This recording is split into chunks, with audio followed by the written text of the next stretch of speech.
Good afternoon, everyone. My name is Manal Ayesh, and today we're going to have a new presentation. Our topic is about how to deal with news-induced stress. So we're going to talk about what we have in the presentation today, what is news-induced stress, and what are the symptoms, and the impact it has on adults, the impact it has on our children, and how to talk to your children about difficult news, and what are the tips to manage news intake. So let's start with what is news-induced stress. It is feeling anxious or sad from constantly seeing upsetting news globally and locally. It can be about disasters such as earthquakes, hurricanes, tornadoes. It can be about violence, crimes in the communities. It can be locally and worldwide, conflicts, about wars and what's going on in the world. Also about health pandemics. Of course, this can overwhelm people and affect their mood and mental health.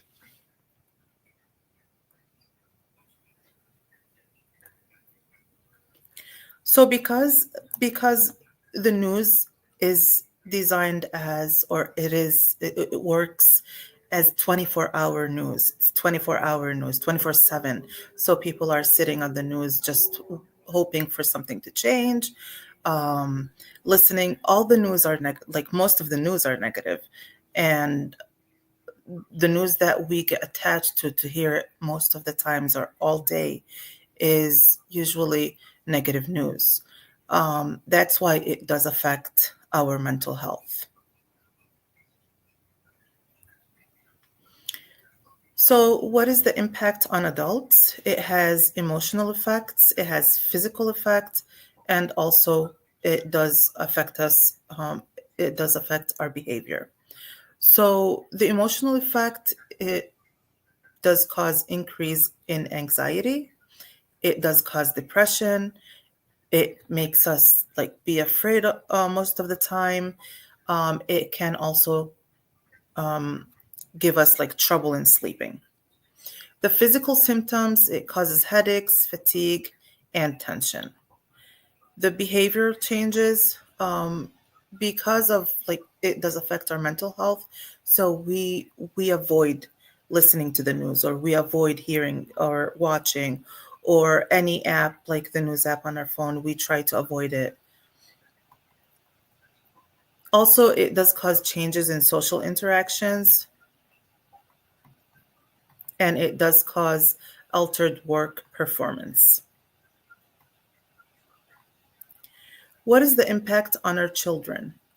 So, because it does, the impact on children, we're going to talk about perception. So, the children may not fully understand what's going on, may not fully understand the news that we as parents were listening to, or what's going on in the world. But they do see us, they do feel us that we are stressed. So, um, sometimes probably, or maybe like your child will tell you, hey mom or dad, just stop watching the news. You're not feeling good today, just avoid the news. So they do feel the stress it causes for adults. It also gives them signs of stress for the kids. So it does cause changes in behavior, such as increased clinginess, trouble sleeping, and increased fears or worries. We have tips to manage the news intake. So, first of all, we have to create a balanced news diet. So, for example, limit the exposure. So, you limit your exposure to the news intake. You set specific times for news consumption. You don't have to sit the whole day watching the news, even if it repeats every single hour. You don't have to like stay on it 24/7. We do understand that some people, they have families overseas or families all around the world, and they want to make sure that they're doing okay. But this is just a tip for people to reduce the anxiety that's coming from the news. So we ask you to set just specific times to watch the news. Also, encourage news-free zones. So, for example, if you're sitting, if it's time to eat, if it's around mealtime, we say that let's avoid watching or listening to the news around that time. Let's avoid listening or watching the news before bedtime as well. So you create spaces in home where the news is not discussed. Also, number three, schedule a worry time. So this one, for example, you want to watch the news and you want to hear whatever is going on. You want to talk to your friend, to your family member about what's going on. So that's called scheduling a worry time. So you talk to them in that only in that time frame. You watch the news only in that time frame. For example, for an hour, for 2 hours, 3 hours, it's up to you, but it has to be before, like, not straight before bedtime, because you will need um to give your brain time to rest from the stress that you're getting from the news, listening to the news all day, or even watching newspapers, or even scrolling down on your phone on the apps. Also, reliable sources. So choose a credible and age appropriate news sources. Make sure that it's a trusted channel, or it's a trusted newspaper, or um, because sometimes we hear a lot of, like, bad news, or a lot of news, they're not actually coming from the right source. It might be something that you figure out later that it was false or it was wrong. It's not the right news. And then also, do something healthy after watching the news. For example, um, go for a walk. For example, talk to a friend, um, get an exercise, do something that you like after that. That will make you um, get rid of the stress that you had or you gained from listening to that stressful news. Also, this is very important, practicing self-care. We Most of the time we just forget about ourselves. We just listening to the news all day, and then um, we forget that we have to practice self-care every day. So this is very important because it helps parents manage their stress, prevent burnouts, and also model healthy behavior for their children. How can you do it? Incorporate mindfulness, um, regular exercises, and engaging in hobbies to maintain mental and physical well being.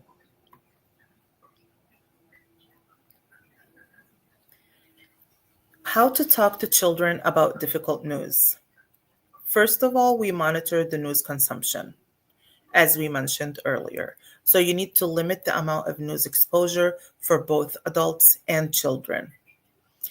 Number two, you need to talk to your children about difficult news in a calm and reassuring manner. We have to make them feel that they're safe, even though, like, if there's a breaking news, there's a difficult news. It's hard for them to um, it's hard for them to deal with that news.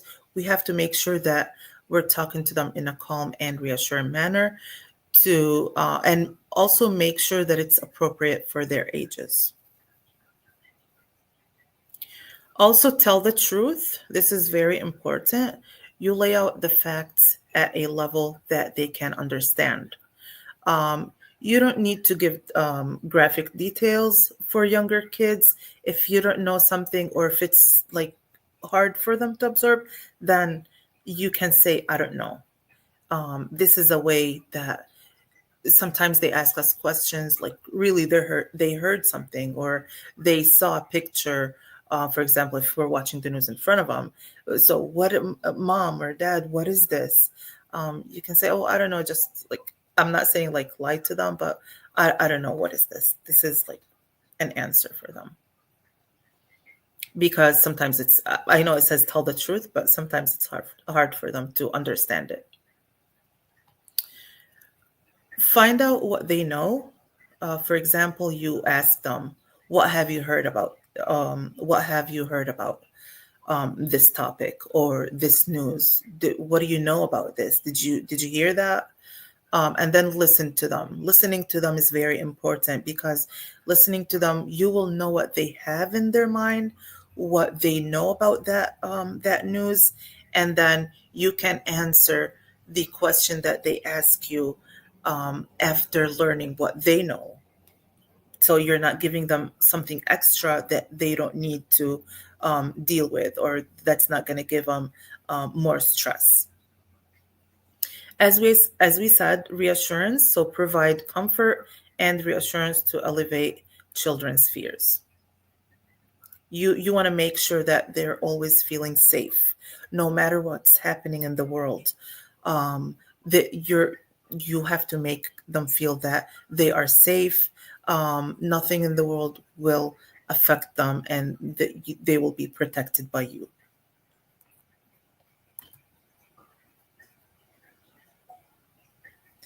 So, in conclusion, recognize and manage news induced stress in yourself and your children, and also implement strategies such as monitoring news consumption, creating a balanced news diet, practicing self-esteem, and supporting your children. If the stress that um, I know it's a lot of the news that's going on right now is very stressful. Sometimes it will get to the point that we can't deal with it and we need someone to talk to. You can talk to a friend, you can talk to someone that you trust. Um, your kids can speak with their social workers at school. Also, you can seek professional help if necessary. Here are some resources for this presentation.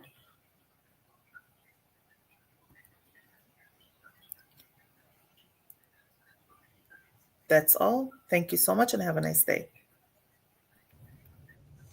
Thank you so much, Ms. Ayash. I appreciate um, your time and effort in wanting to help parents deal with the stress, especially at this time. And I'd like to take a couple minutes of your time before we end the stream. Yes. Hello, my name is Zainab Slayman. I am reporting live from the nest, and I have some announcements to make in regards to uh, the upcoming and for the upcoming events or past events. Yesterday we had our MAPSA family engagement. So if you're interested in MAPSA, please watch this live from Facebook and YouTube. Um, it's also available. I'm also going to be posting clips later on next week. So if you're interested, please take a look at it. Today, Universal Academy will have their NHS induction ceremony. It will begin at 4 p.m. today and will be located at the gym at UA. At Star International, we'll have our NHS Can Drive, which ends the 13th of December, which is next Friday.